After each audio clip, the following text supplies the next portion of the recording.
Hi hi ಎಲ್ಲ big boss ಲವರ್ಸಿಗೆ ನನ್ನ ಕಡೆಯಿಂದ big hi. Big boss Kannada season 12 ಅಲ್ಲಿ ಬಿಗ್ ಬಾಸ್ ಪ್ಲಾನ್ ತುಂಬ ಚೆನ್ನಾಗಿ ವರ್ಕ್ ಆಗ್ತಿದೆ ಅನ್ನೋದು ಗೊತ್ತಾಗ್ತಾ ಇದೆ. ಖಂಡಿತವಾಗ್ಲೂ ರಕ್ಷಿತಾ ಟಾಪ್ 2ಗೆ ಬರ್ತಾಳ ಇಲ್ಲ ವಿನ್ ಆಗ್ತಾಳ, ಇದೇ ಒಂದು ನನಗೆ ಕ್ವಶನ್ ಮಾರ್ಕ್ ಆಗಿದೆ.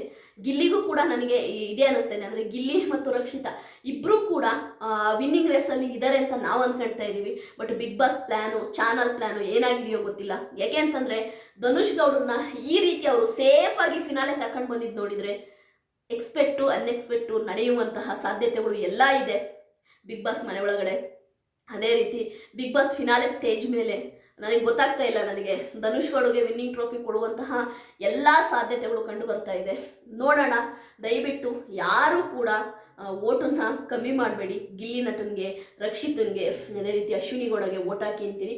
ಇಲ್ಲಿ ಅಶ್ವಿನಿ ಗೌಡ 2ಗೆ ಬರುವ ಸಾಧ್ಯತೆ ಕೂಡ ಇದೆ. ಏಕೆಂದರೆ ಅಶ್ವಿನಿ ಗೌಡನ್ನ 2ಗೆ ತಂದು ಒಂದು TRPನ ಮಾಡ್ಕೊಳಕ್ಕೂ ನೋಡ್ಬೋದು. ಇಲ್ಲ ಗಿಲ್ಲಿ ನಟ ರಕ್ಷಿತನ್ನ ಇಬ್ಬರನ್ನೂ ನಿಲ್ಲಿಸಿ ಅಲ್ಲೊಂದು TRP ನೋಡೋಕ್ಕೆ ಬಿಗ್ ಬಾಸ್ ಟೀಮು ನೋಡ್ಬೋದು. ನನಗೊಂದ್ಸ ಪ್ರಕಾರವಾಗಿ ಇಲ್ಲ ಧನುಷ್ ಗೌಡ ಗಿಲ್ಲಿ ನಟ ಇಬ್ಬರನ್ನೂ ನಿಲ್ಲಿಸಿ ಆಯಿತಾ ಟ್ರೋಫಿನ ಧನುಷ್ ಗೌಡಗೂ ಕೂಡ ಕೊಡುವಂಥ ಸಾಧ್ಯತೆ ಇದೆ. ಏಕೆಂದರೆ ಬಿಗ್ ಬಾಸ್ ಟೀಮಿನ ಈ ಹೈಡ್ರಾಮಗಳನ್ನ ನಾವು ತುಂಬ ನೋಡ್ಬಿಟ್ಟಿದ್ದೀವಿ. ಬಿಗ್ ಬಾಸ್ ಹೆಂಗೆ ಅಂತಂದರೆ ಒಂಥರ ಯಾವಾಗ ಹೆಂಗೆ ಟರ್ನ್ ಆಗ್ತಾರೆ ಹೇಳೋಕ್ಕಾಗಲ್ಲ. ಅವರು TRPಗೋಸ್ಕರವೇ ಇರುವಂತಹ ಶೋ ಬಿಗ್ ಬಾಸ್ ಶೋ. ಇಲ್ಲಿ ಮಾನವೀಯತೆ, ಒಳ್ಳೆಯವರು ಕೆಟ್ಟವರು, ಒಳ್ಳೆ ಕಂಟೆಸ್ಟೆಂಟ್ ಹಂಗೇನೂ ಇಲ್ಲ. ಅಲ್ಲಿ ಬಂದಂತಹ ಕಂಟೆಸ್ಟೆಂಟ್ಗಳಿಗೆ ಒಂದು ರೆಮ್ಯುನರೇಷನ್ ಅಂತ ಕೊಟ್ಟು ಬಿಗ್ ಬಾಸ್ ಮನೆಯೊಳಗೆ ಕರ್ಕೊಂಡಿರ್ತಾರೆ. ಆ ರೆಮ್ಯುನರೇಷನಿಗೆ ತಕ್ಕಂತೆ ಅವ್ರ ಹತ್ರ ಎಷ್ಟು ಕಂಟೆಂಟ್ ತಗೋಬೇಕೋ ಅಷ್ಟು ಕಂಟೆಂಟ್ ತಗೊಂಡು ಈ ಕಬ್ಬನ್ನ ಹೆಂಗೆ ಹಿಂಡಿ ಕಬ್ಬಿಂದ ರಸ ತೆಗಿತಾರಂಗೆ ರಸ ತೆಗೆದು ಆ ಖಾಲಿ ಕಬ್ಬನ್ನ ಹೊರಗಡೆ ಬಿಸಾಕುವಂಥ ಕೆಲಸನ ಬಿಗ್ ಬಾಸ್ ಟೀಮ್ ಮಾಡುತ್ತೆ. ಪ್ರತಿ ವರ್ಷ ಕೂಡ ಅದನ್ನೇ ಮಾಡ್ಕೊಂಡು ಬಂದಿರೋದು. ಹಾಗಾಗಿ ನನಗೆ ಒಂದು ಸ್ವಲ್ಪ ಗಾಡ್ ಗ್ರೇಸ್, ನಾನು ಈ ಸರಿ ಆದರೂ ಆಯಿತಾ ಫೇರ್ ಆಗಲಿ ಅಂತ ನನ್ನ ಒಂದು ಅನಿಸಿಕೆ. ಈ ಸರಿನಾದರೂ ಫೇರ್ ಆಗಲಿ, ಗಿಲ್ಲಿ ನಟ ವಿನ್ ಆಗಲಿ ಇಲ್ಲ ರಕ್ಷಿತಾ ವಿನ್ ಆಗಲಿ ಅನ್ನೋದು ನನ್ನ ಆಸೆ. ಇಲ್ಲಿ ನನಗೆ ಗೊತ್ತಿಲ್ಲ, ನನಗೆ ಈ ಧನುಷ್ ಗೌಡನ್ನ ಯಾಕೆ ಸೆಂಟರ್ ಆಫ್ ಅಟ್ರಾಕ್ಷನ್ ಮಾಡ್ಕೊಂಡು ಬಿಗ್ ಬಾಸು ತುಂಬ ಸೇಫಾಗಿ ಅವನನ್ನ ಫಿನಾಲೆ ತಂದು ಸೇರಿಸಿದ್ರು ನನಗೆ ಇನ್ನೂ ಗೊತ್ತಿಲ್ಲ. ಯಾಕಂದರೆ ಕಷ್ಟಪಟ್ಟು ಗೇಮ್ ಮಾಡಿದೆ ಅಂತಹ ಅಶ್ವಿನಿ ಗೌಡಕ್ಕೆ ಸಿಗಲಿಲ್ಲ ಅದು, ಆಯಿತಾ ಗೊತ್ತಿಲ್ಲ ನನಗೆ. ಈಗ ಗಿಲ್ಲಿ ಮತ್ತು ರಕ್ಷಿತಾ ನಮ್ಮ ಕಣ್ಣಲ್ಲಿ ಕಾಣ್ತಾ ಇದ್ದಾರೆ. ಅವರಿಬ್ಬರು ಫಿನಾಲಲ್ಲಿ ಟಾಪ್ 1 ಟಾಪ್ 2 ಆಗಬೇಕು ಅಂತ ನಾವು ತುಂಬ ಯೋಚನೆ ಮಾಡ್ತಾ ಇದೀವಿ. ಅದಕ್ಕೆ ಓಟು ಕೂಡ ಮಾಡ್ತಾ ಇದೀವಿ. ಬಟ್ ಬಿಗ್ ಬಾಸಿನ ಒಂದು ಇದಿದೆಯಲ್ವಾ ಹೈಡ್ರಾಮಾಗಳು, ಅಲ್ಲಿ ಏನು ಬೇಕಾದರೂ ಆಗ್ಬೋದು, ಎಕ್ಸ್ಪೆಕ್ಟು ಅನ್ಎಕ್ಸ್ಪೆಕ್ಟು ಏನು ಬೇಕಾದರೂ ಆಗ್ಬೋದು. ನಾನು ನಿಮ್ಮೆಲ್ಲರಿಗೂ ಹೇಳ್ತಿರೋದು ಒಂದೇನೆ, ದಯವಿಟ್ಟು ನೆಕ್ಸ್ಟ್ ವೀಕು ಎಲ್ಲರೂ ಕೂಡ, ಅದು ರಕ್ಷಿತಾ ಫ್ಯಾನ್ಸ್ ಆಗಿರ್ಬೋದು, ಗಿಲ್ಲಿ ನಟ ಫ್ಯಾನ್ಸ್ ಆಗಿರ್ಬೋದು, ಅದೇ ರೀತಿ ಅಶ್ವಿನಿ ಗೌಡ ಫ್ಯಾನ್ಸ್ ಆಗಿರ್ಬೋದು, ಎಲ್ಲರೂ ಕೂಡ ವೋಟ್ ಮಾಡಿ. ನಿಮ್ಮ ಓಟು ತುಂಬ ತುಂಬ ಮುಖ್ಯ.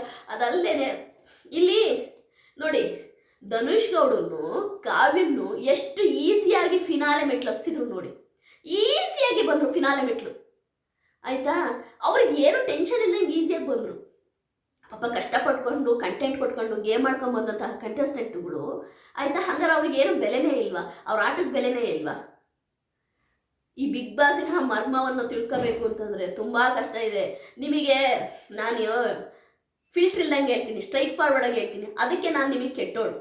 ಯಾಕೆ ಹೇಳಿ, ನಾನೇನು ಫಿಲ್ಟ್ರ್ ಇಟ್ಕೊಳಲ್ವಲ್ಲ, ನಾನು ಹೇಳ್ಬಿಡ್ತೀನಲ್ವಾ. ಅದಕ್ಕೆ ನನಗೆ ನಿಮಗೆ ಏನನ್ಸುತ್ತೆ, ಇವರು ರಕ್ಷಿತ್ಗೆ ಸಪೋರ್ಟ್ ಮಾಡ್ತಾರೆ, ಬಕೆಟ್ ಹಿಡಿತಾರೆ, ಆಯಿತಾ, ಇವರು ಒಂದು ಸೈಡ್ ಮಾತಾಡ್ತಾರೆ, ಆಯಿತಾ, ಇವರು PR ಅನ್ಸುತ್ತೆ. PR ಏನೂ ಇಲ್ಲ.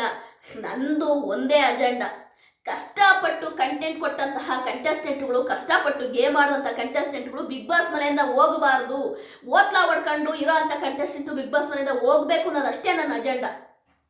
ನಾನು ಗಿಲ್ಲಿಗಾಗಲಿ, ಅಶ್ವಿನಿ ಗೌಡ ಆಗಲಿ, ರಕ್ಷಿತನಿಗಾಗಲಿ, ಈ 3 ಜನಕ್ಕೆ ಯಾಕೆ ನಾನು ಸಪೋರ್ಟ್ ಮಾಡ್ತೀನಿ ಅಂತಂದರೆ, ಆನೆಸ್ಟಾಗಿ ನಿಮ್ಮ ಹಾರ್ಟ್ ಮುಟ್ಕೊಂಡು ಹೇಳಿ, ಈ 3 ಜನ ಇಲ್ಲ ಅಂದಿದ್ರೆ ಬಿಗ್ ಬಾಸ್ ಅನ್ನೋ ಒಂದು ದೋಣಿ ದಬಕ್ಕಂದಿರೋದು.